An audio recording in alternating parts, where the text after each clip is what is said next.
So let's shift gears for a moment and talk about the Wisconsin Economic Development Corporation. New audit out. You wrote about it in the paper Thursday morning.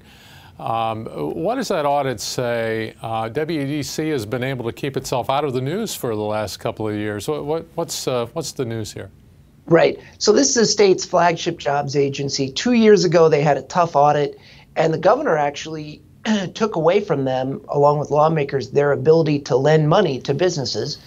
And it is sort of awkward in that last week, Republicans went along with Walker's proposal to give that authority back to the agency because it had stayed out of the news, had seemed to make some improvements, and I think had made some improvements.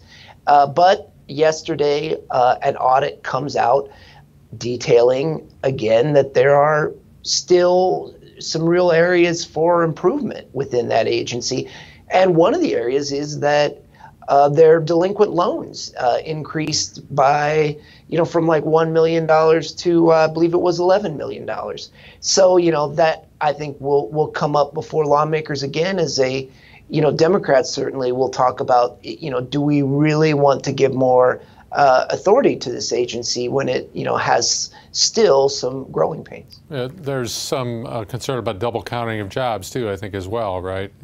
In the audit. Correct. There were several things. There were that the agency's online jobs totals don't really accurately reflect in all cases the information that the agency itself knows about companies.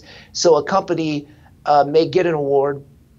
The agency puts that award on its website and the 100 jobs the award is supposed to create, but the agency doesn't necessarily then note when the company cancels the award or shutters the factory, that sort of thing. Also, the agency has millions of dollars in tax credits that it has overpaid or underpaid to businesses because of miscalculations over recent years, and the agency is still trying to work through fixing all of that.